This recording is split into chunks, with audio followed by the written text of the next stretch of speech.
My father left my 8-year-old daughter alone at a bus stop in the dark, clutching her backpack like it was her only lifeline. I found her there trembling under a flickering streetlight, eyes swollen, whispering, "Mom, did you give me away?" All because I refused to hand my sister $20,000 for a shady app she swore would make her rich. He didn't call, didn't warn, just vanished, leaving a note that tore through my heart. Choose family, or she's gone. What kind of father abandons his granddaughter in the cold to punish his own daughter? What kind of family turns love into a weapon? This wasn't just betrayal. It's a line they'll never cross back. I'm her mother, and I'll fight to keep her safe. Before I dive into what happened, can you drop a hi in the comments or say where you're watching from? It's small, but knowing you're there means everything. Thank you. Now let's get into it. My name is Amanda Collins. I'm 35, a single mom and a remote accountant living in Portland, Oregon with my 8-year-old daughter, Grace. Our home, a modest one-story bungalow tucked in a quiet northeast neighborhood, has a small backyard with an apple tree Grace loves to sketch. Most days I balance client spreadsheets and school pickups trying to give Grace a steady life, despite the gaps left by my late husband Michael, who died in a car accident 4 years ago. We're okay, or at least I thought we were, until my family turned a simple no into a weapon. Grace doesn't deserve their chaos, but they dragged her into it anyway. I've always managed alone. After Michael's death, I rebuilt our life piece by piece. Savings for Grace's future, a fund for her asthma treatments, and a routine that keeps her smiling. My parents, William and Susan Bennett, live just 20 minutes away in a manicured suburb, but their support stopped long before Michael's accident. William, a retired banker, values family image above all, perfect holiday cards, no scandals. Susan, a homemaker, avoids conflict, nodding along to whatever William decides. Then there's my younger sister Courtney, 29, jobless, always chasing the next big idea. She's their favorite, the one they excuse, while I'm the one they judge. 2 weeks ago, Courtney called, her voice buzzing with that familiar mix of charm and desperation. "Mandy, I've got something huge, an app called LifeSync. It's like a personal assistant for your whole life, scheduling, budgeting, even fitness tracking. Investors are circling, but I need seed money to lock in my spot. $20,000 and you're in as a partner. Real equity." I stood in my kitchen, Grace coloring unicorns at the table, unaware her aunt was pitching another dream built on nothing. I asked for details, business plan, revenue projections, anything concrete. Courtney's answers were vague. "It's cutting edge. Trust me, big names are involved." I pressed harder and her tone shifted. "Why do you always act like I'm scamming you?" I glanced at the drawer where I keep our emergency fund, $25,000 scraped together over years for Grace's medical needs. Michael's asthma passed to her, and flare-ups can hit without warning. "I can't, Courtney," I said firmly.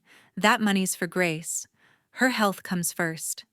Silence hung on the line, then a sharp exhale. "Wow, so that's how you are. Always about you." She hung up before I could respond. I didn't sleep well that night. Courtney's words stung, but I knew I'd made the right call. What I didn't expect was how fast things would spiral. By morning, my phone buzzed with a text from Susan. "Your sister needed you, Amanda. Why do you always choose money over family?" I stared at the screen, my coffee going cold.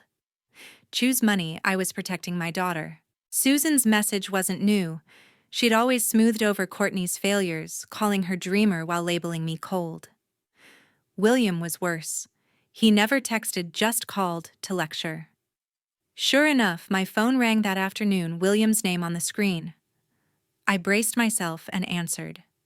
"You disappointed us," he started, voice clipped like he was still running a bank. "Courtney's trying to build something and you shut her down. Family steps up, Amanda, not hides behind excuses." I kept my tone even. "It's not an excuse, Dad. I don't trust her plan, and I won't risk Grace's future on it." He scoffed. "You've always been selfish, too good for us. Don't think this won't come back to you." The call ended abruptly. his words lingering like a threat. I tried to shake it off, focusing on Grace's homework and dinner spaghetti, her favorite, but unease settled in my chest. My family's never been warm, not really. Growing up, I was the one expected to hold it together, good grades, no trouble, while Courtney's messes were swept under the rug. She crashed Dad's car at 17, dropped out of college, blew their savings on a fashion line that never launched. Each time they bailed her out, saying, "She's finding her way." My way apparently was too straight, too boring for their sympathy. A few days later, I noticed whispers in our neighborhood group chat. Someone posted, "Heard Amanda's fighting with her sister over some tech deal, guess she's too greedy to help family." My stomach dropped. I messaged the poster, a neighbor named Lisa, asking where she heard it. "Your sister mentioned it at coffee last week," she replied. "Said you backed out of a sure thing." Courtney didn't just sulk. She was spinning lies to make me the villain. I confronted her over text. "Why are you spreading rumors?" Her reply was smug. "Just telling the truth, you're too stingy to care." I wanted to scream, but Grace was nearby practicing her spelling words. I couldn't let her see me unravel. Instead, I called Laura Peterson, my best friend since college, a freelance journalist with a knack for sniffing out truth. "Courtney's at it again," I told her, explaining the app pitch and the fallout. Laura didn't sugarcoat it. "Sounds like another one of her schemes. Want me to dig into this life sync thing?" I hesitated. Digging felt like escalating, but nodded. "Yeah, let's see what she's really up to." That night, I tucked Grace into bed, her stuffed bunny under her arm. She looked up, eyes wide. "Why's Grandpa mad at you?" I froze, realizing she'd overheard William's call on speaker. "He's just grumpy sometimes," I said, brushing her hair back. "You don't worry about it, okay?" She nodded, but her frown told me she didn't buy it. As I turned off her light, my phone lit up, a voicemail from William. His voice was low, colder than before. "You've made your choice, Amanda. Don't be surprised when we make ours." I stood in the hallway, heart racing, his words echoing like a storm brewing. I didn't know then that his choice would tear my world apart, that within days, he'd cross a line I never thought possible, leaving Grace alone in the dark, scared and questioning if I'd abandoned her too. William's voicemail haunted me for days, his cold warning that I'd face consequences for refusing Courtney's $20,000. I tried to push it aside, focusing on Grace's school projects and my work deadlines, but unease gnawed at me. I never imagined he'd go so far, never thought a grandfather could hurt his own grandchild to prove a point. Yet that's exactly what he did, and it changed everything. It was a rainy Tuesday afternoon in Portland, the kind where the sky stays gray and the air clings to your skin. I was finishing a client's tax report when my phone rang, an unfamiliar number from Grace's elementary school. My heart skipped. Those calls never mean good news. "Ms. Collins," the secretary's voice trembled. "We need you to come in." Grace wasn't picked up by her usual guardian, and we couldn't reach you to confirm the change. Your father signed her out around 2 p.m. I froze, my pen slipping from my hand. My father. "That's not possible. I'm her only guardian." The secretary stammered. He showed an old authorization form. We thought it was still valid. Panic surged through me. I grabbed my keys, barely remembering to lock the door, and sped to the school. My mind racing. William hadn't mentioned picking Grace up. He hadn't even called since his voicemail. Why would he take her without telling me? The school was empty. When I arrived, the playground slick with rain. The principal handed me a photocopy of the form, a power of attorney I'd signed 3 years ago during a health scare after Michael's death. I'd revoked it last year, updating the school's records. They weren't supposed to have it. William wasn't supposed to have it. I dialed his number, no answer. Susan's line went straight to voicemail. Courtney didn't pick up either. Each unanswered ring tightened the knot in my chest. Where was Grace? Was she safe? The thought that my own father, someone I'd trusted as a child, could do this made my hands shake. I called the school back, begging for details. He said they were going to the library, the secretary offered weakly. I knew it was a lie. William hated libraries, said they were for loafers. Desperate, I drove to every place I could think of their house, the park, even Courtney's old apartment. Nothing. By 6 p.m., rain pelting my windshield, I was falling apart, imagining the worst. Then my phone buzzed, a local number I didn't recognize. Ms. Collins, this is Melissa Turner, a bus driver in Northeast Portland. I found a little girl at the Fremont Street bus stop, says her name's Grace Collins. She's scared, but okay. Can you come now? Relief crashed over me, followed by dread. A bus stop. In the dark, I reached the Fremont Street stop in 15 minutes, my tires skidding on wet pavement. Under a flickering streetlight, Grace sat on a metal bench, her backpack clutched tight, her hoodie soaked. Melissa, a kind-faced woman in a transit uniform, stood beside her, holding an umbrella. I bolted from the car, dropping to my knees in front of Grace. "Baby, I'm here," I whispered, pulling her close. She was trembling, her face buried in my shoulder. Then she looked up, eyes red and wide, and asked, "Mom, did you give me away?" Those words broke me, shattered every piece of trust I had left. I held her tighter, fighting tears. "Never, Grace. I'd never let you go." Melissa handed me a folded note from Grace's backpack, her expression grim. This was tucked in the front pocket.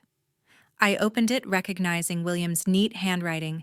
"Choose family, or she's gone." No apology, no explanation, just a threat dressed as a lesson. Rage burned through my shock. What kind of man leaves an 8-year-old alone in the rain to punish his daughter? What kind of grandfather twists a child's heart like that? Grace's voice was small. "Grandpa said you didn't want me to come home, that I had to stay there until you learned to help Aunt Courtney." I cupped her face, my voice steady despite the storm inside me. "That's not true. I love you more than anything. You're my home?" She nodded, but her eyes held doubt, a wound I couldn't fix right then. Melissa spoke softly. She'd been there at least an hour when I saw her alone, no one else around. I couldn't leave her. I thanked her, my voice cracking, and promised to follow up. I carried Grace to the car, wrapping her in my jacket. At home, I ran a warm bath, let her pick her favorite pajamas, and sat beside her until she fell asleep, one hand clutching my sleeve. Her breathing steadied, but mine didn't. William's note lay on my nightstand, a reminder of a line crossed. I couldn't let this go, not after what he'd done to Grace. That night, I started recording every call with my family, saving texts and voicemails on my phone. I didn't know why yet, just that I needed proof, something to protect us from their lies. I replayed William's voicemail from days ago. "Don't be surprised when we make ours." He'd planned this, not a spur-of-the-moment act, but a calculated move to break me. By morning, my resolve hardened. I called Laura Peterson, my best friend, who'd offered to dig into Courtney's app. "Something's wrong with my family," I told her, my voice low so Grace wouldn't hear. "William left Grace at a bus stop to punish me for not giving Courtney money. I need to know what that app really is." Laura didn't hesitate. "I'm on it, Amanda. This isn't just about money. Something's off. Give me a few days." I hung up, staring at Grace's backpack by the door, the note still inside. Whatever Courtney was hiding, I'd find it, not for revenge, but to keep my daughter safe. After finding Grace at that bus stop, William's note, "Choose family, or she's gone," seared into my mind. I couldn't unsee her trembling under that streetlight, asking if I'd given her away. My father's betrayal wasn't just a warning. It was a declaration of war. I needed answers, not just about why he'd hurt Grace, but what Courtney was hiding with her so-called app. Laura Peterson, my best friend and a journalist with a nose for scams, was already digging into LifeSync. I trusted her to find the truth, but I wasn't prepared for how deep the lies ran or how far my family would go to protect them. Laura called me 3 days later, her voice tense. "Amanda, you were right to say no. LifeSync isn't just shaky, it's a full-blown scam." I was in my kitchen, Grace at school, the apple tree outside swaying in the Portland breeze. I gripped the counter, bracing myself. What did you find? Laura laid it out. LifeSync's website was a shell stock photos, fake testimonials. No real product. The LLC was registered to a P.O. box in Nevada, and the lead developer was a guy named Victor Klein, indicted 2 years ago in California for a crypto fraud that wiped out pensioners. Worst of all, Courtney wasn't just a dreamer, she was in deep, using William and Susan's savings to fund it. I felt sick. How much are we talking? Laura paused. I hacked into some public records, don't ask how. William transferred $30,000 from their joint savings to an account tied to Klein last month. Courtney's name is on the paperwork as a co-founder. $30,000. My parents' retirement money gone to a con man while they pressured me for $20,000. I sank into a chair, head spinning. They knew, I whispered. Laura didn't sugarcoat it. William did, at least. I found an email he sent Courtney saying, "Make it work or we're done." Susan might be in the dark, she's not on any documents. I stared at Grace's latest drawing on the fridge, a lopsided apple tree with a tiny figure beside it labeled Mom. She'd been quieter since the bus stop, clinging to me at bedtime, scared I'd disappear. William hadn't just hurt her, he'd gambled her trust for Courtney's lies. I couldn't let them twist this into another family loyalty lecture. I needed to confront them, not just for me, but to protect Grace from their chaos. Laura agreed. You need hard proof before they spin it. I'm sending you screenshots, bank transfers, emails, even a flyer Courtney handed out at a local tech meetup promising guaranteed returns. The evidence arrived in my inbox that night. Pages of damning records. One screenshot stopped me cold, a text from Courtney to Klein saying, "My sister's stubborn, but Dad's on board for more if we push." They'd used Grace as leverage, knowing I'd refused the $20,000. Rage mixed with grief. My family wasn't just misguided, they were complicit. I called Stephen Carter, a lawyer I'd worked with on Michael's estate, and explained everything. The bus stopped, the note. LifeSync, the $30,000. Can we make them face this? I asked. Stephen's voice was calm but firm. We can try a family mediation first, it's less public, but still binding. If they don't cooperate, we escalate to law enforcement. I set the mediation for the following week at Stephen's office in downtown Portland, a sleek space with glass walls and neutral tones that did nothing to ease the knot in my chest. I spent days preparing, printing Laura's screenshots, saving my recordings of William's voicemails, even Grace's drawing of that apple tree as a reminder of why I was fighting. The morning of the meeting, I dropped Grace at Laura's, promising pizza for dinner. "Be careful, Mom," she said, hugging me tight. Her worry cut deeper than William's note. William and Susan arrived late, dressed like they were headed to a fundraiser, William in a pressed blazer, Susan clutching a leather purse. Courtney wasn't there, which set my nerves on edge. Stephen started his tone professional. "We're here to address concerns raised by Amanda Collins regarding financial misconduct and the welfare of her daughter, Grace. All discussions are documented." William leaned back, arms crossed. "This is ridiculous, lawyers for a family." Spat. Susan fidgeted, avoiding my eyes.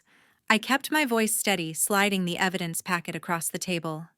"This isn't a spat. You left Grace at a bus stop to punish me for not giving Courtney $20,000. Then I found out LifeSync is a scam, and you transferred $30,000 to a known fraudster." William's jaw tightened, but he didn't interrupt. I pointed to the screenshots. Bank records, emails, texts. Courtney's working with Victor Klein, who's been indicted before. "You knew Dad and you still backed her." Susan gasped, her hand flying to her mouth. "William, is this true?" He shot her a look, then turned to me. "You're blowing this out of proportion. Courtney needed help, I gave it to her. She'll make it right." I stared, incredulous. "You left my daughter in the rain alone for a scam." "How is that helping?" Stephen interjected, holding up the note from Grace's backpack. "This suggests intent to manipulate. Combined with the financial records, it raises serious concerns, potentially criminal." William's face reddened. I didn't mean for Grace to get hurt. I thought you'd come around, see Courtney's potential. His voice cracked, but I felt no pity. You thought wrong, I said, my tone ice cold. Grace is scared to sleep alone now. You don't get to call that a mistake. Susan finally spoke, her voice trembling. We didn't know it was a scam, Amanda. Courtney said it was legitimate. I turned to her, hurt flaring. You didn't know because you didn't ask. You let Dad and Courtney run this family into the ground. The door swung open and Courtney strolled in. Late, casual, holding a coffee, like this was a brunch date. What's with the ambush? She asked, smirking. I slid a copy of the text screenshot toward her. You told Klein to push me for more money, used Grace to do it. Explain that. Her smirk-faded eyes darting to William. That's taken out of context, she stammered. Stephen stood, his voice sharp. Ms. Bennett, you're named in fraudulent documents. Federal authorities could be next. Courtney's coffee cup shook slightly, but she doubled down. You're just jealous, Amanda, always have been. I'm building something big and you can't stand it. I didn't flinch. You're building a lie, and you dragged Grace into it. That ends now. Stephen slid a mediation agreement forward, supervised contact only for William and Susan, no contact with Courtney, and full cooperation with any investigation. William stared at the paper, his hands trembling. Susan whispered, Amanda, don't do this to us. I met her eyes, my voice unwavering. You did this to Grace. I'm protecting her. Courtney scoffed, but her bravado was crumbling. I gathered my papers, feeling the weight of their silence. As I left, I called Laura from the parking lot. It's done, I said. Send everything to the feds. She didn't hesitate. Already on it. You okay? I wasn't, but I had to be for Grace.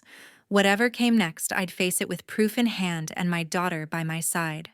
Walking out of that mediation with William's excuses and Courtney's smug denial still ringing in my ears, I felt a strange mix of relief and dread. I'd laid out the truth. LifeSync's scam, the $30,000 gone, Grace left at a bus stop, but their refusal to own it cut deep. I'd sent Laura's evidence to the authorities, hoping for justice, but I wasn't ready for how fast the fallout would hit, or how it would test me and Grace. All I knew was I had to shield her from the wreckage my family left behind. 2 days after the mediation, Stephen Carter called me at home in Portland, where I was helping Grace with her math homework under the kitchen light. Amanda, the feds picked up the case, he said, his voice steady. They traced LifeSync's accounts, Courtney's tied to at least 5 victims, totaling over $100,000 in losses. Victor Klein's already in custody, and Courtney's been charged with wire fraud. I set my pencil down, my pulse quickening. What about my father? Stephen paused. William's facing accessory charges for the $30,000 transfer, but he's cooperating, turning over emails and bank records. That'll likely reduce his penalty. I leaned back, staring at the apple tree outside, its branches bare in the late fall chill. Courtney's arrest didn't surprise me. She'd always chased shortcuts, blind to who she hurt. But William's role stung more. He'd left Grace in the rain to protect a lie, knowing it was a scam. What's next? I asked. Stephen outlined the process. Courtney's hearing was set for next month, with a plea deal, likely 3 years probation and restitution. William might face a fine and community service depending on his cooperation. You don't have to testify unless you want to, Stephen added. I didn't answer right away. Testifying meant dragging Grace's pain into a courtroom, but staying silent felt like letting them off. That night, I tucked Grace into bed, her stuffed bunny under her arm. She'd been drawing more since the bus stop, mostly trees, their branches twisting like her thoughts. Mom, she whispered, is Aunt Courtney going to jail? I smoothed her hair, choosing my words carefully. She made bad choices, sweetie, and now she has to face them. But you're safe. That's what matters. Grace nodded, but her eyes held questions I couldn't answer yet. I kissed her forehead, promising myself she'd never feel abandoned again. The next week, the news broke. A local Portland paper ran a story: tech startup scam dupes retirees local woman charged. Courtney's mugshot stared back from the front page, her smirk gone. My phone buzzed with texts from neighbors, some supportive, others nosy. One message from a woman in the group chat hit hard. Guess Amanda was right about her sister's shame, she tore the family apart. I wanted to fire back, but Laura stopped me over coffee at her place. Let them talk, she said, refilling my mug. You protected Grace, that's the truth. Her words anchored me, but the whispers still stung. Melissa Turner, the bus driver who'd found Grace, reached out too. She'd seen the article and called to check on us. I've got a daughter Grace's age, she said, her voice warm. What happened to her? It's not right. If you need anything, I'm here. I thanked her, my throat tight, grateful for strangers who cared more than my own family. Their support, Laura's fierce loyalty, Melissa's kindness gave me strength to face the fallout. William called a few days later, his voice quieter than I'd ever heard. Amanda, I'm sorry for Grace, for everything. I thought I was helping Courtney turn things around. I gripped the phone, standing in my backyard by the apple tree. You left her alone. Dad's scared she'd lost me. An apology doesn't fix that. He sighed, heavy with regret. I know. I'll do whatever the courts ask, whatever you ask. I didn't soften. No contact for now. Maybe one day, if you prove you've changed, you can see Grace supervised. But not yet. He didn't argue, just said I understand, and hung up. I cut off Courtney completely. No calls, no texts, nothing. Her last message sent before her arrest was a bitter jab. You'll regret this, Mandy. I deleted it, blocking her number. She'd used Grace as a pawn in her scam, and I'd never let her near my daughter again. Susan sent a letter, her handwriting shaky. I didn't know how bad it was. Please don't hate me. I read it once, then tucked it in a drawer. Her silence during the mediation had said enough. She'd chosen William and Courtney over us. Grace started therapy, a gentle woman named Ellen, who helped her talk about the bus stop. One afternoon, she came home with a new drawing, a vibrant apple tree with deep roots and a small bird perched on a branch. It's us, she said, pointing to the bird. We're okay now, right? I hugged her, tears pricking my eyes. Yeah, baby, we're getting there. Her resilience lit a spark in me. I couldn't undo William's betrayal or Courtney's lies, but I could build a future where Grace felt safe. The community backlash didn't stop. At the grocery store, a neighbor avoided my gaze, and a parent at Grace's school whispered about that family drama. I kept my head high, focusing on Grace's smile when we baked cookies or read together. Laura and Melissa became our anchors.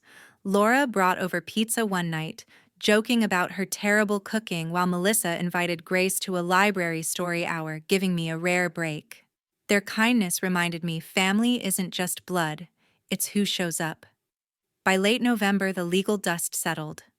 Courtney pleaded guilty, sentenced to 3 years probation, 500 hours of community service, and ordered to repay her victims, though most of the money was gone. William paid a $5,000 fine and was assigned 200 hours of service cleaning parks in Portland.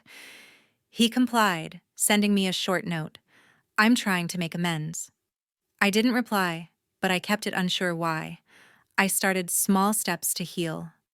I took Grace to the backyard where we pruned the apple tree, its bare branches promising new growth in spring.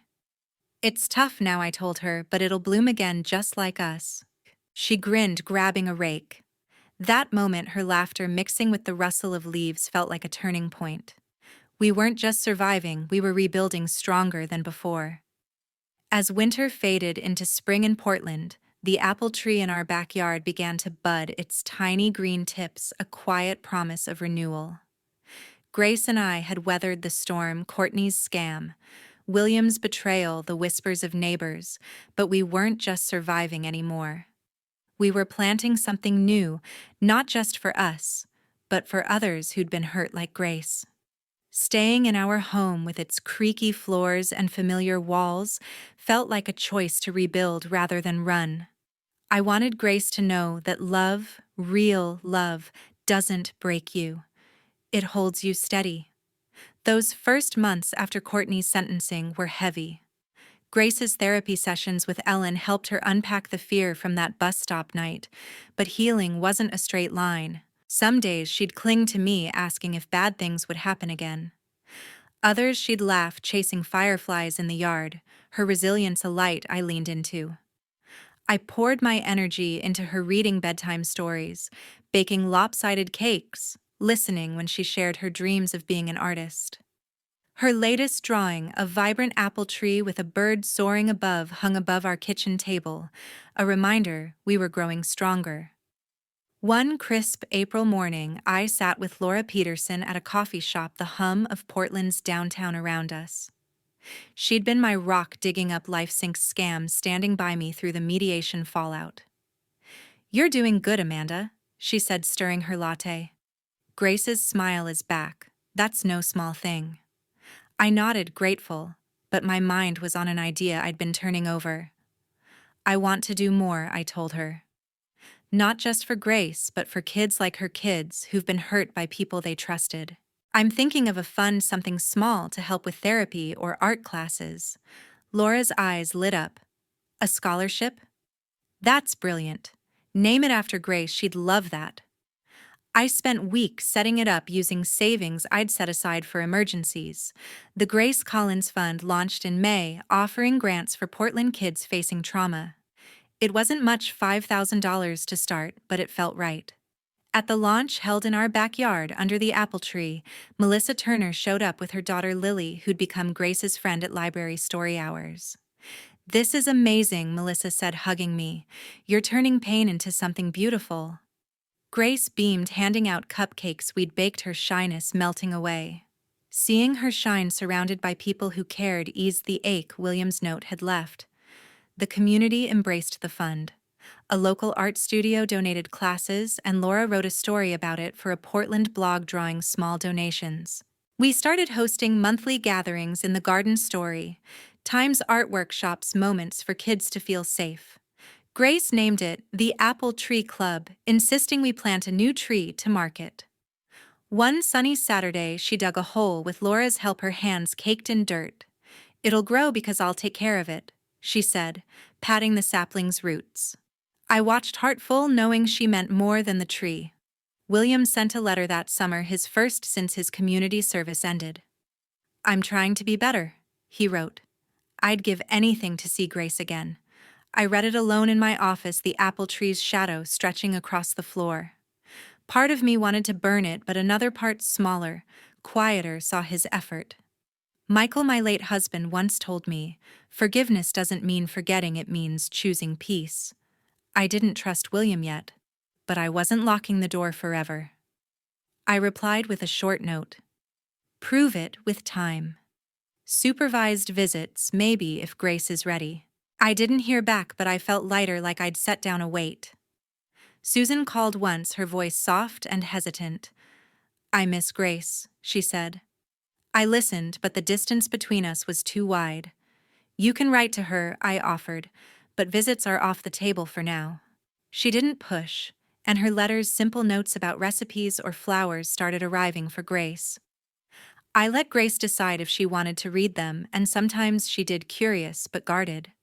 Courtney stayed out of our lives, her probation keeping her in Seattle. I heard through Laura that she was working a retail job, struggling to pay restitution. I felt no satisfaction, just relief that she couldn't hurt us anymore. Grace rarely mentioned her, focusing instead on school, her art, and our garden. Her therapist said she was healing, learning to trust again, and I saw it in her laughter, her bold strokes on canvas. By fall, the Apple Tree Club had grown. 10 kids joined our workshops, their parents thanking me for a space where their children felt seen. Laura and Melissa became regulars, Laura leading storytelling, Melissa bringing snacks. One evening, as the sun dipped low, Grace and I sat under the new sapling, its leaves catching the light. "Mom," she said, "is this our family?" Now I followed her gaze to Laura, Melissa, and the kids, laughing nearby. "Yeah," I said, pulling her close. "Family isn't blood, It's who stays. That night, I found an old journal of Michael's in a box. His handwriting faded but clear. Love fiercely Amanda even when it hurts. I smiled, tracing the words. He'd be proud of us, of Grace's courage, of the garden we'd built from ashes. I framed Grace's apple tree drawing, hanging it in our living room, beside a photo of us at the fund launch, her smile bright as the sun. As I looked out at the garden, the original apple tree glowing under string lights, I felt peace not given but earned. We'd planted our roots deep, and no storm could shake us now.